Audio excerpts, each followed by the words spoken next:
عزیزو، اللہ کا بڑا فضل ہے کہ اس نے ہمیں کچھ لمحوں کے لیے اپنے اس پاک گھر میں بیٹھنے کی توفیق عطا فرمائی۔ دعا ہے اللہ تعالیٰ حق کہنے کی، حق سننے کی، عمل کرنے کی توفیق عطا فرمائے، اور اللہ اپنے پاک محبوبوں کی نسبتیں ہمیں دنیا میں، قبر میں، آخرت میں نصیب فرمائے۔ میرے آج کے موضوع کا نام ہے کلمہ طیب۔ بہت بڑا موضوع ہے، لیکن اختصار کے ساتھ میں اسے بیان کروں گا۔ قرآن پاک کے اندر کلمہ طیب کے حوالے سے اتنا کچھ بیان ہوا ہے کہ اس کے علاوہ کسی اور کلمے کے بارے میں اتنا ذکر نہیں آیا۔ ہمارے ہاں تو صرف رسم و رواج کے طور پر لوگ کلمہ طیب پڑھتے ہیں۔ اگر وہ اس کلمے کو سمجھ لیں تو ان کی یہ دنیا بھی اور اگلی دنیا بھی سنور جائے۔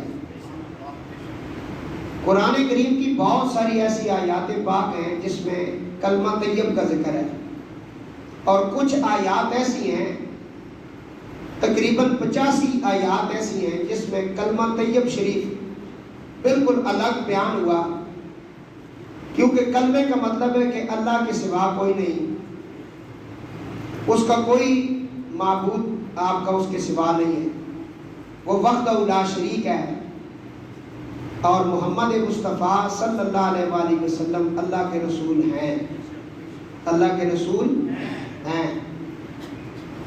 کلمے کے اندر دو چیزیں ہیں، ایک توحید ہے اور دوسرا رسالت ہے، اور یہ ہر بندہ جو مسلمان ہے اس کا جو بنیاد ہے، جو اس کی بیس ہے، وہ کلمہ طیب ہے۔ تو کلمے کے اوپر چند ایک آیات پہلے میں ان کا صرف ترجمہ آپ کے گوش گزار کرتا ہوں۔ سورہ ابراہیم ہے، رب ذوالجلال کا اعلان ہے، الم تر کیف ضرب اللہ مثلا کلمۃ طیبۃ کشجرۃ طیبہ۔ اللہ فرماتا ہے کیا آپ کو معلوم نہیں میرے محبوب، اللہ تعالیٰ نے کیسی اچھی مثال بیان فرمائی ہے کلمہ طیب کی، کہ وہ مشابہ ہے ایک عمدہ پاکیزہ درخت کے جس کی جڑیں زمین کے اندر گڑی ہوئی ہیں اور اس کی شاخیں اوپر آسمان کی طرف جا رہی ہیں اور آسمان تک پہنچی ہوئی ہیں۔ اور ساتھ ہی اللہ نے فرمایا ایک اور کلمہ بھی ہے، کیونکہ ہر اچھی چیز کی جو ضد ہے وہ بری چیز ہے، دن کی ضد جو ہے وہ رات ہے، اور اسی طرح اچھائی کی ضد برائی ہے۔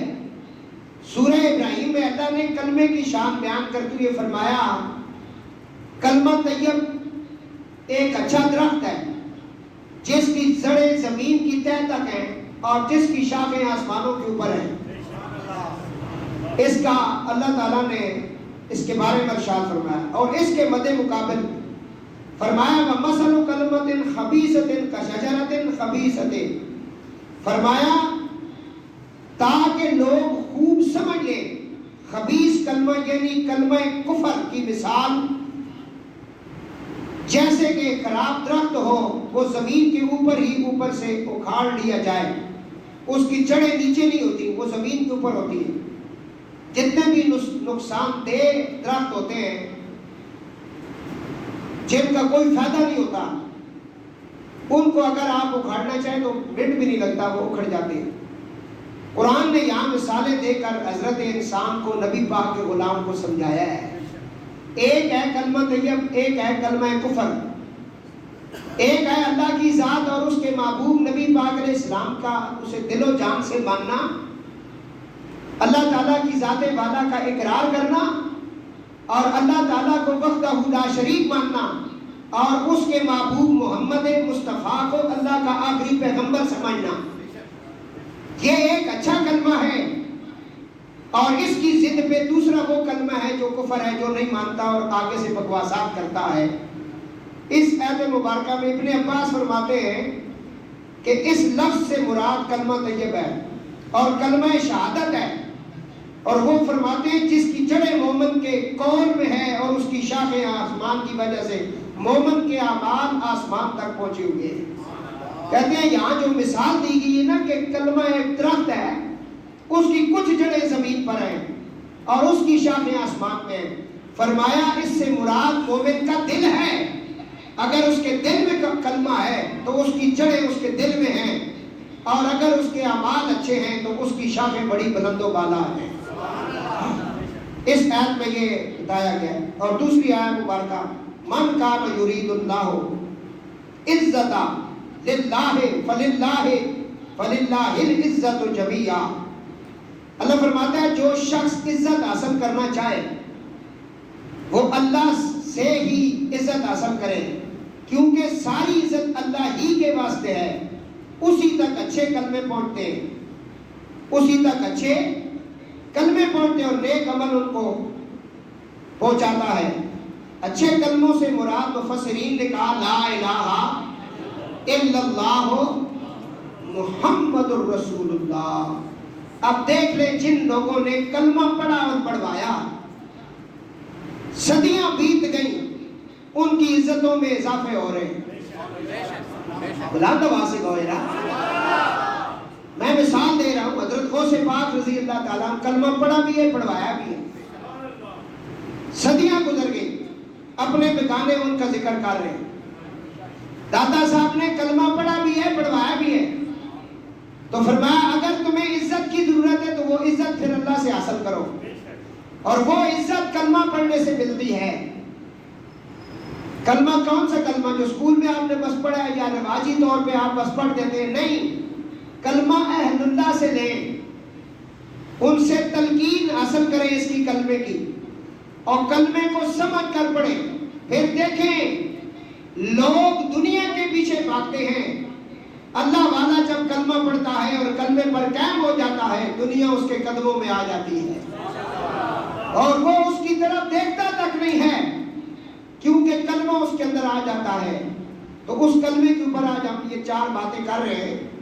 میں 2-4 آیات سے آپ کو بس اس کا سمجھاؤں گا۔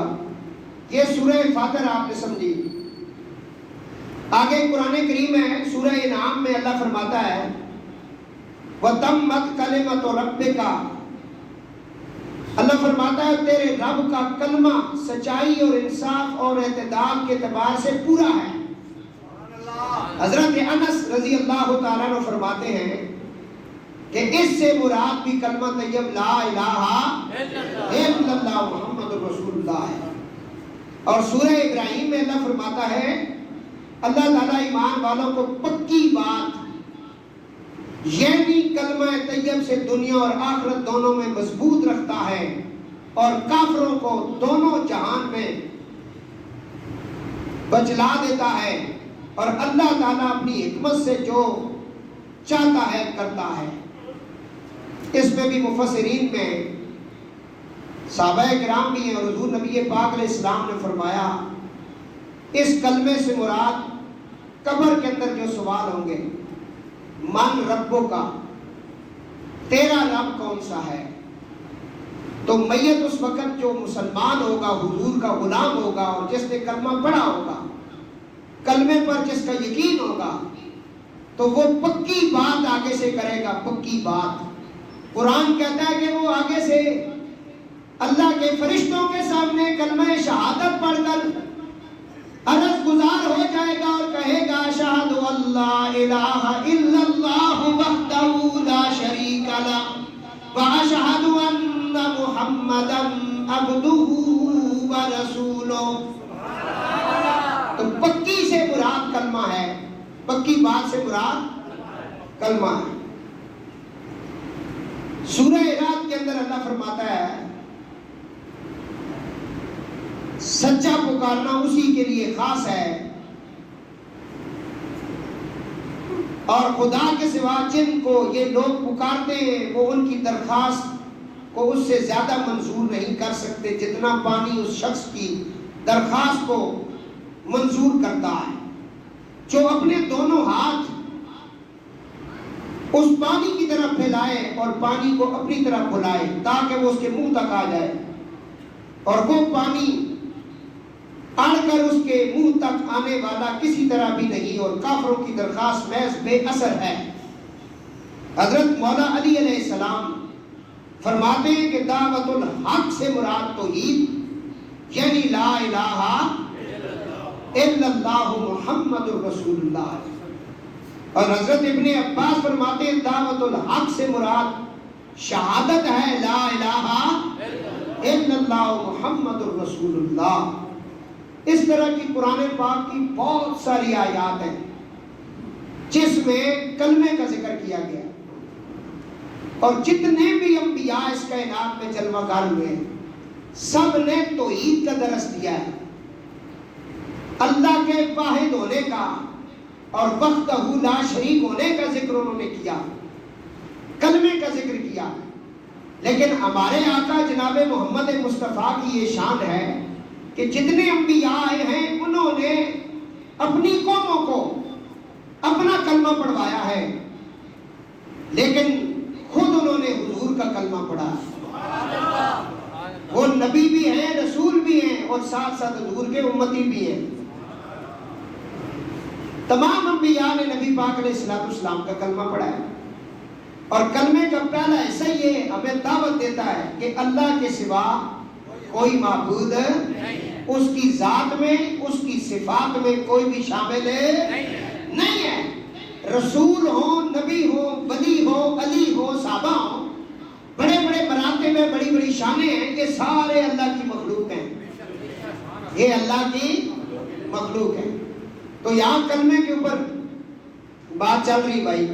کافی ساری آیات ہیں جس میں کلمے کا ذکر ہے. میں نے دوران خطبہ جو آیا مبارکہ پڑھی,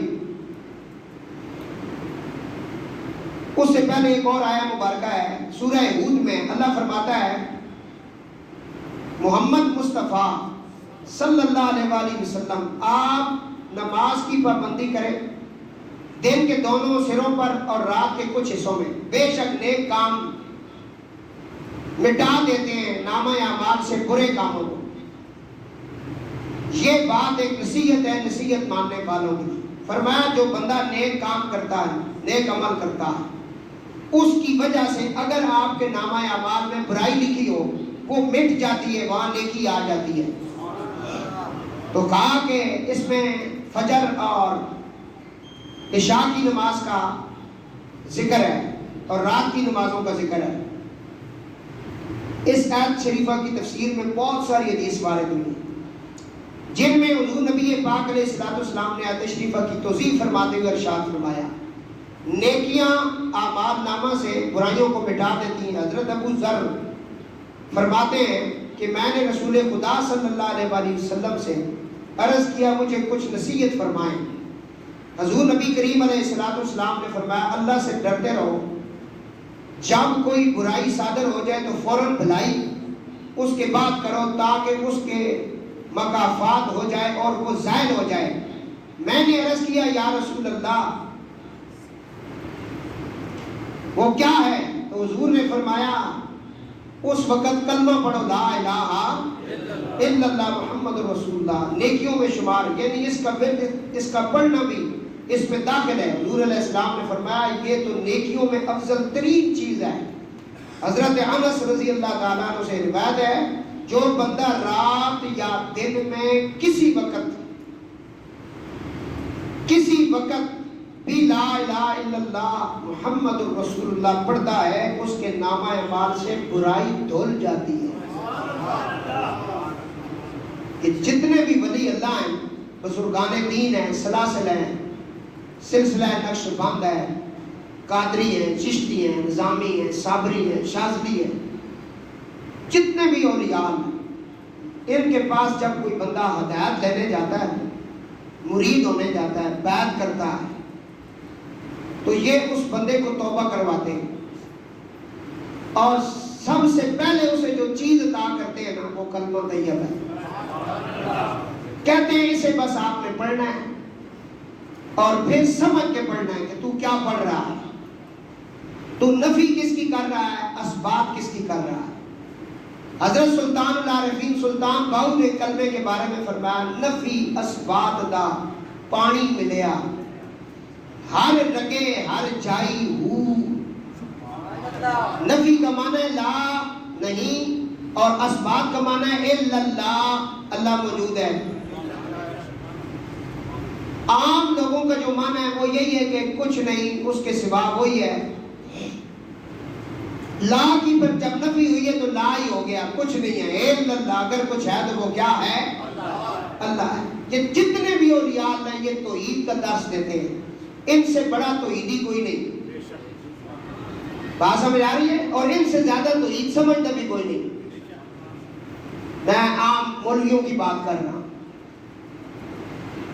اور جتنے بھی صحابہ ہیں حضور کے وہ سارے اولیاء اللہ ہیں،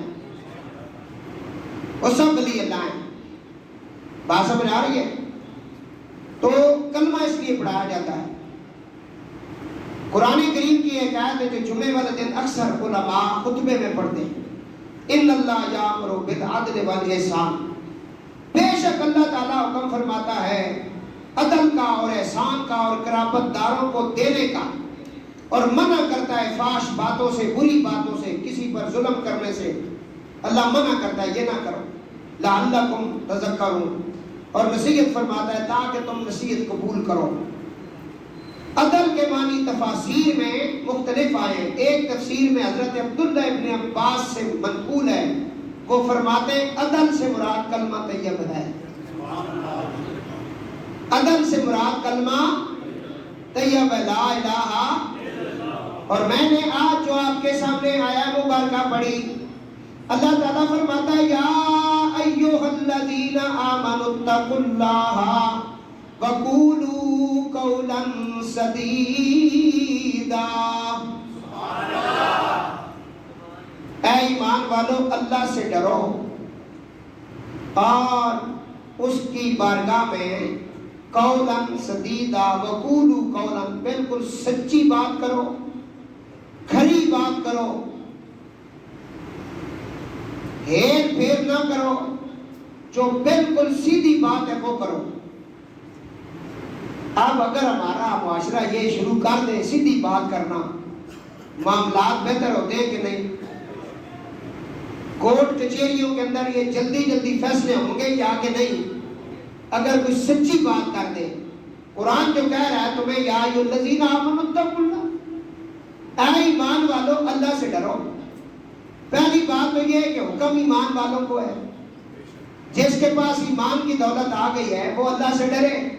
ڈرنے سے مراد کیا وہ کانپنا شروع کر دے؟ نہیں نہیں، اتقوا اللہ، تقوی اختیار کرے، جو اللہ اور اللہ کے رسول نے دیا وہ لے لے، اور جس سے منع کیا منع ہو جائے، یہ ہے تقوی اختیار کرنا۔ یہ نہیں کہ اپنی مرضی سے آ گیا تو اس کو پسند کر لیا، جو مرضی میں نہیں اسے چھوڑ دیا، یہ اسلام نہیں ہے۔ اسلام یہ ہے کہ جو اللہ اس کے رسول نے تمہیں عطا کیا ہے وہ لے لو، جس سے منع کیا اسے منع ہو جاؤ۔ تو قرآن کریم میں اللہ فرماتا ہے یا ایھا الذین آمنوا اتقوا اللہ وقولوا قولا سدیدا یصلح لکم اعمالکم ویغفر لکم ذنوبکم ومن یطع اللہ ورسولہ فقد فاز فوزا عظیما۔ فرمایا اے ایمان والو اللہ سے ڈرو اور راستے کی پکی بات کہو، اللہ تعالیٰ تمہارے اعمال اچھے کر دے گا، تمہارے گناہوں کو معاف کر دے گا، اور جو شخص اللہ اور اس کے رسول کی اطاعت کرتا ہے وہ بڑی کامیابی حاصل کرتا ہے۔ سب سے بڑی ڈگری کامیابی کی اسی کو ملتی ہے جو اللہ اور اللہ کے رسول کے بتائے ہوئے راستے پہ آتا ہے، وہ کامیاب ہے۔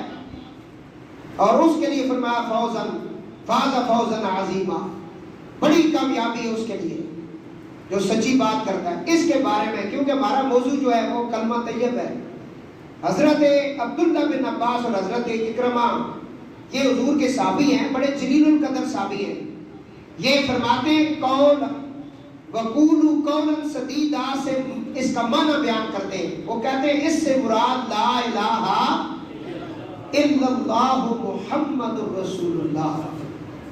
اس وقت تک آپ کافی ساری آیات سن چکے ہیں جس میں ہم نے صحابہ اکرام کے حوالے سے آپ کو بتایا کہ کلمہ طیب شریف اسلام میں داخل ہونے کے لیے کلمہ طیب کا حکم ہے۔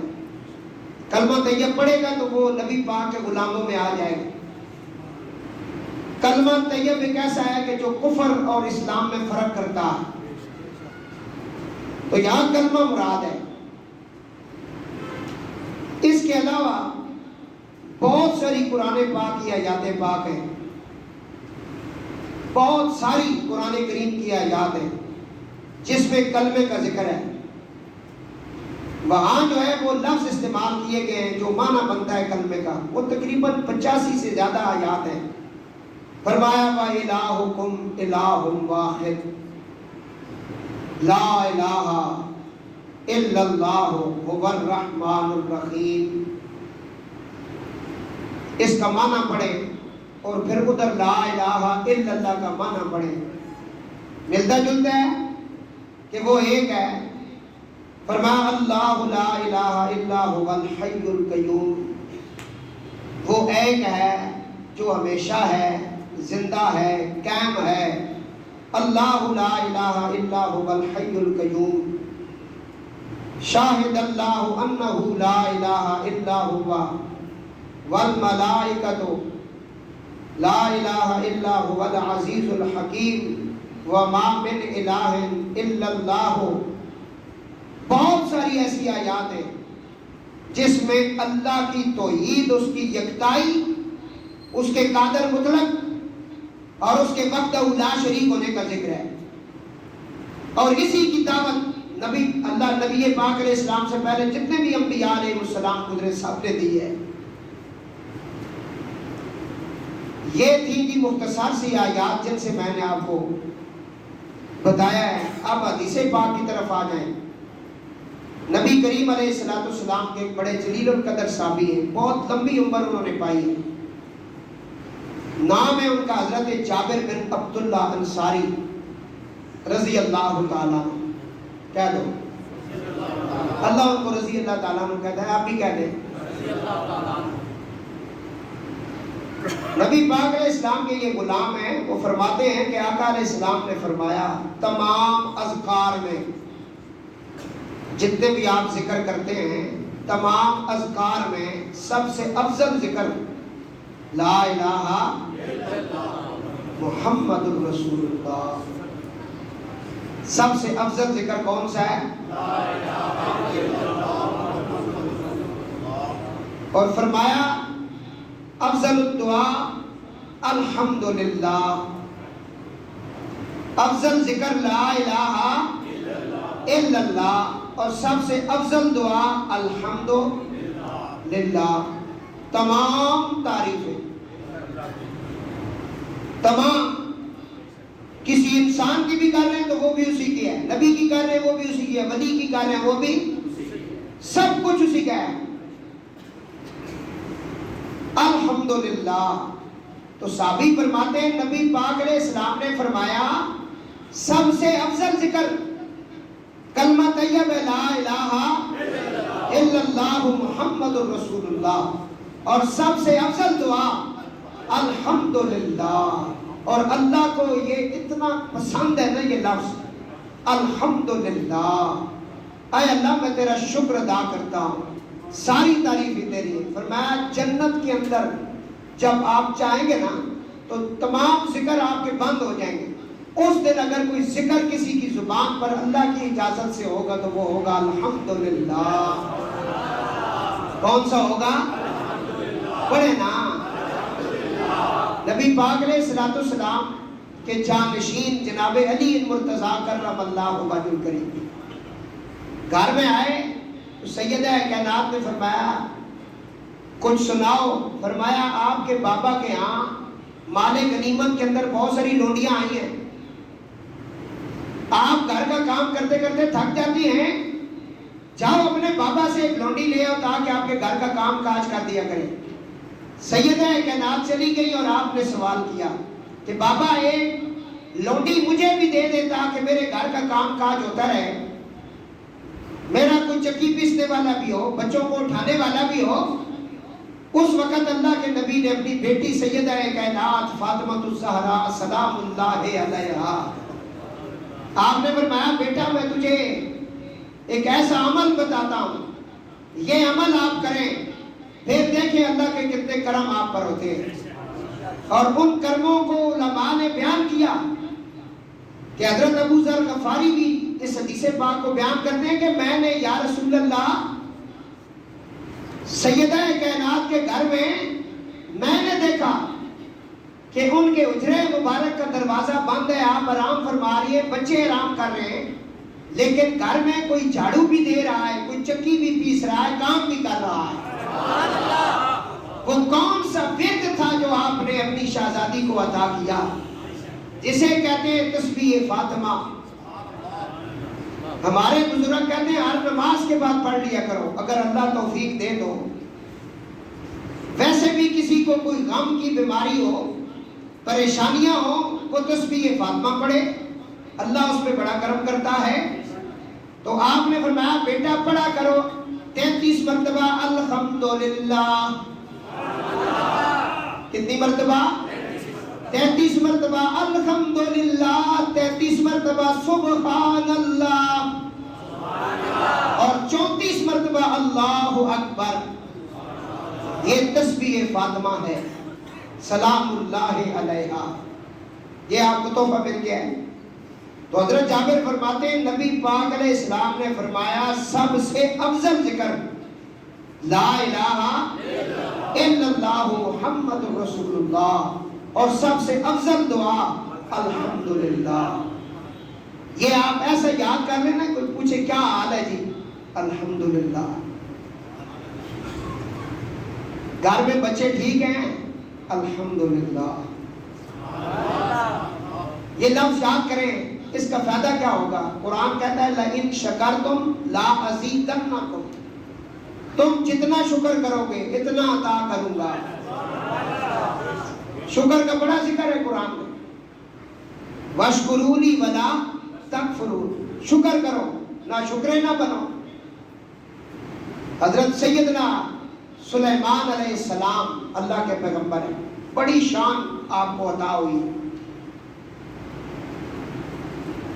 آپ اپنے تخت کے اوپر بیٹھ کر نا ہوا کے اوپر ہوا کو حکم دیتے تھے، وہ آپ کو اڑا کر لے جاتی تھی۔ آپ کی فوج آپ کے ساتھ، جنات، دیو، پریاں اور پرندے وہ آپ کے ساتھ ہوتے تھے۔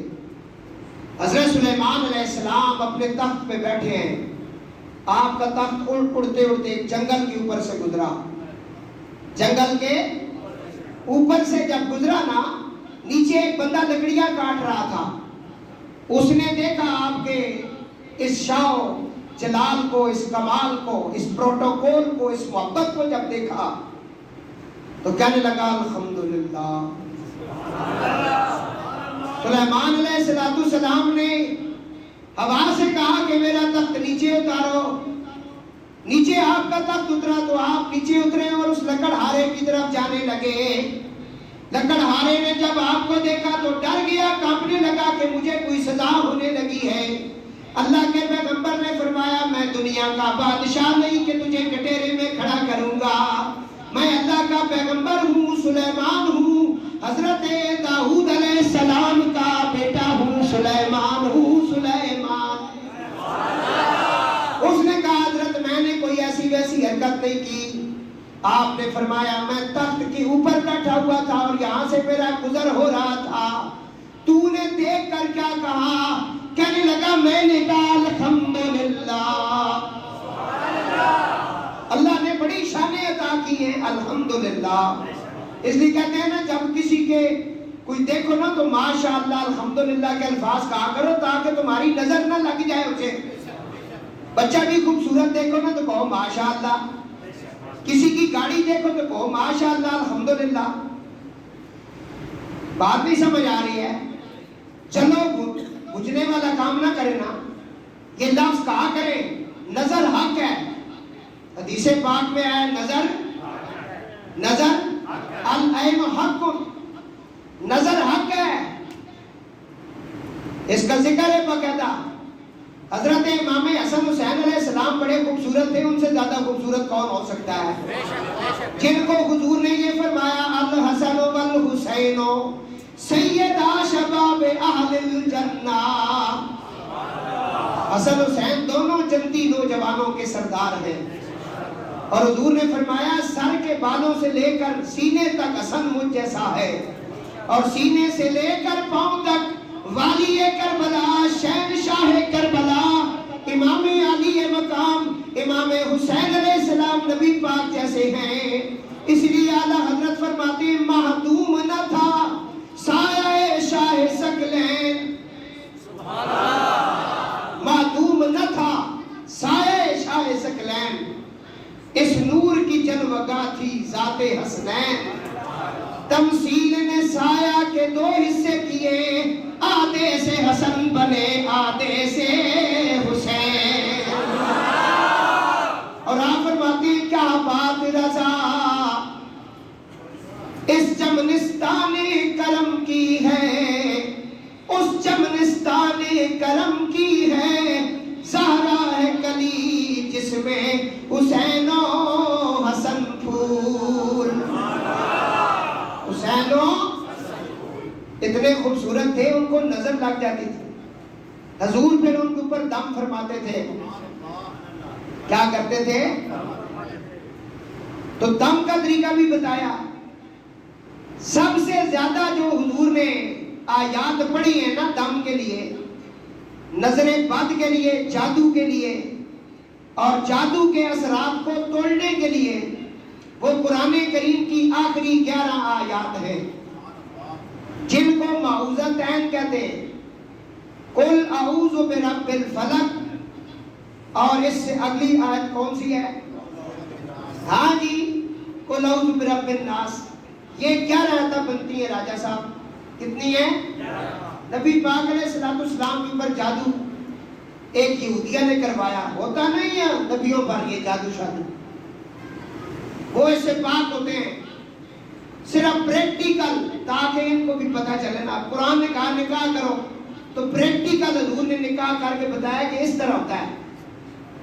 قرآن نے کہا نماز پڑھو، لیکن نماز کا طریقہ پورے قرآن میں نہیں ہے اور نہ ہی کوئی مولوی صاحب بتا سکتے ہیں قرآن سے. حکم ہے کہ نماز قائم کرے، طریقہ کوئی نہیں. فرمایا طریقہ پھر مصطفیٰ کی زندگی سے حاصل کرو جسے سنت رسول کہتے ہیں. حضور نے کیسے پڑھی ہے اس طرح پڑھو. جو جو بھی کام ہے نا وہ نبی پاک علیہ السلام. اس لیے کوئی کہہ رہے کہ میں صرف قرآن پڑھتا ہوں وہ گمراہ ہے، وہ ٹھیک نہیں ہے. جو صرف کہتا ہے میں قرآن ہی پڑھتا ہوں، جو قرآن پہ عمل کرتا ہوں. بھائی تو کیسے قرآن سمجھ گیا ہے؟ قرآن میں تو بہت ساری چیزوں کا حکم ہے، لیکن وہ اس کو عملی جامہ جس نے پہنایا ہے وہ آمنہ کا لال ہے.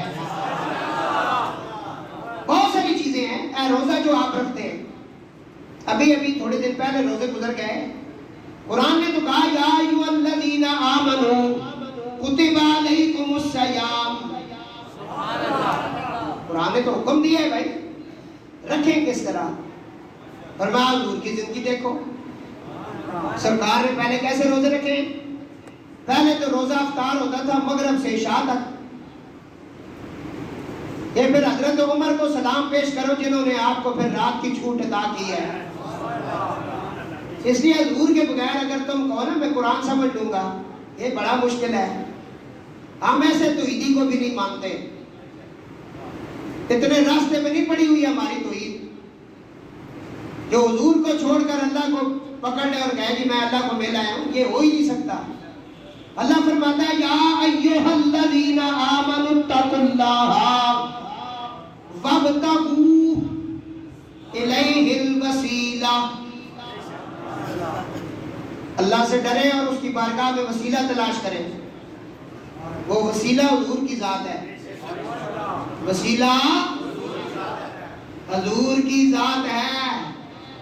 اس لیے اعلیٰ حضرت نے فرمایا آج لے ان کی پناہ، آج مدد مانگ ان سے، کل نہ مانیں گے گر قیامت میں مان گئے. فیض ہے یہ رضا احمد پاک کا، ورنہ ہم کیا سمجھتے خدا کون ہے. حضور نے بتایا اور اپنی توحید کا اعلان حضور علیہ السلام کی زبان مبارکہ سے کروایا. فرمایا میرے محبوب آپ کہہ دیں قل ہو اللہ احد، میں ایک ہوں. یہ امر کا صیغہ ہے، حکم ہوا ہے. تمہیں تو نہیں کہا کہ تم کہو. قرآن حضور پہ نازل ہوا تو حضور نے فرمایا ہے، آپ کہہ دیں۔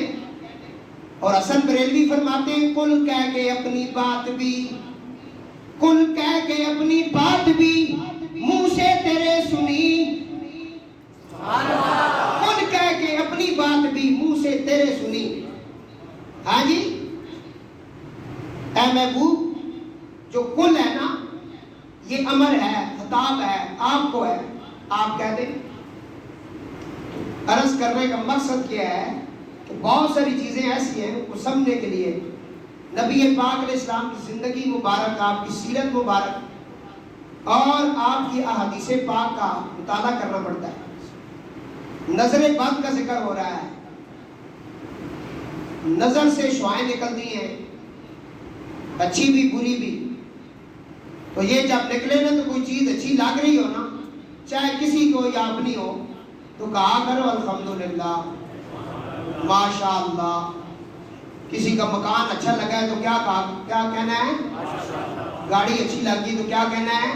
تاکہ وہ آپ کی نظر بد سے بچ جائے۔ پوچھا نظر کے نقصان کیا ہیں؟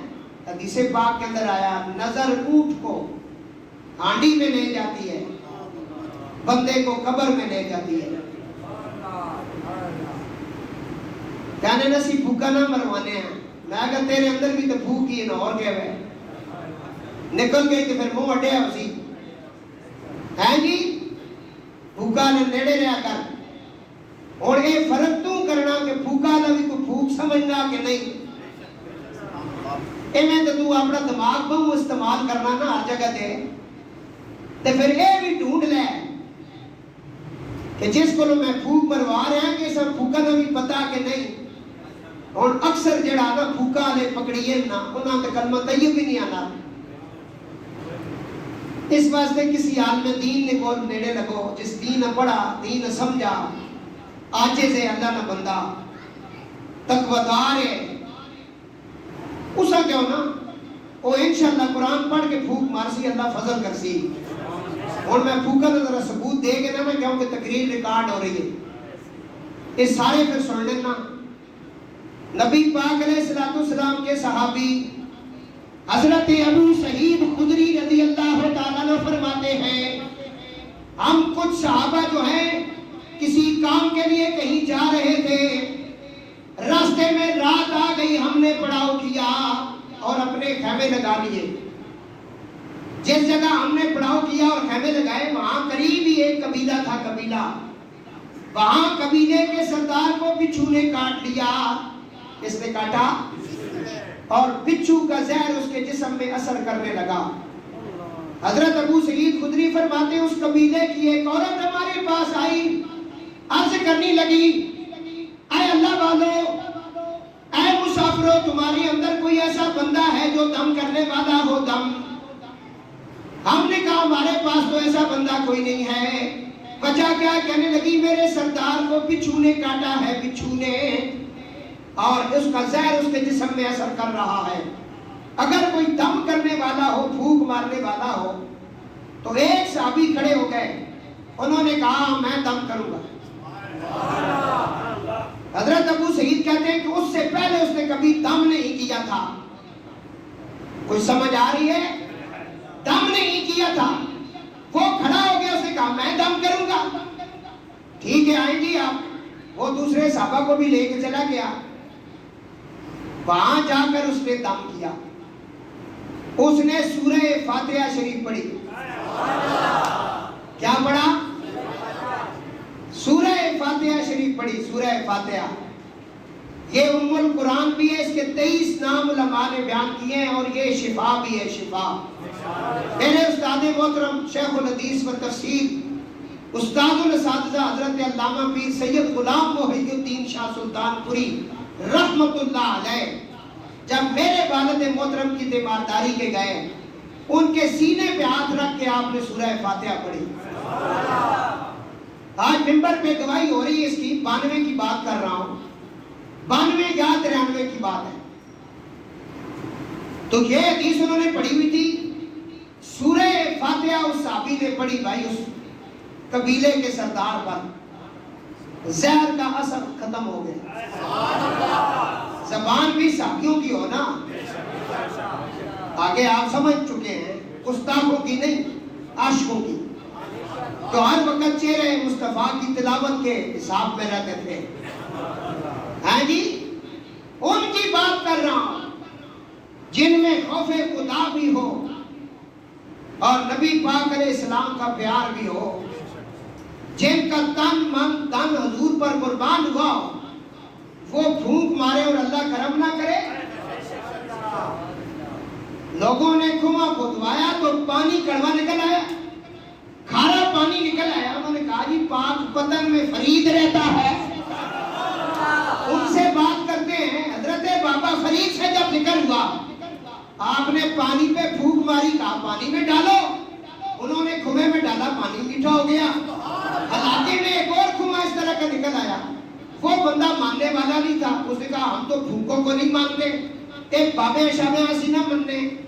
انہوں نے کہا ہوں کے کر نہیں, وہاں نال ہی ہے مدرسے جاکت پڑھنے پہ انہوں کو جڑنے ہیں, جب ہم کو گناہ کہنے ہیں. انہوں استادہ نے کیا, استاد جی تو ساری تیار قرآن پڑھانے ہو, اے پانی کی 2 بوتلیں دم کر دو تاکہ سر پانی کھارا جڑا میٹھا ہو جائے. ساری جاڑی پڑھنے رہے, بھوکا ہی مارنے رہے. وہ پانی جا کے پایا نہیں تو پانی میٹھا نہیں ہویا. انہوں نے کہا وجہ فرمایا پھر فرید کی زبان بھی ہوگا نا, وہ مشرہ بھی ہوگا نا. پھر ہے جی جڑا حضور میں غلام ہو گئے, پھوک مارے, فائدہ نہ ہو گئے. ایک کو رہ چکے ہیں. ساڈا عقیدہ اہل سنت و جماعت تو صحابہ اور اہل بیت کی جماعت ہے. یہ پانی پہ نہیں بنا, اس کا ثبوت قرآن میں اور حدیثوں میں ہے. بات سمجھ آ رہی ہے؟ درود پاک پڑھو.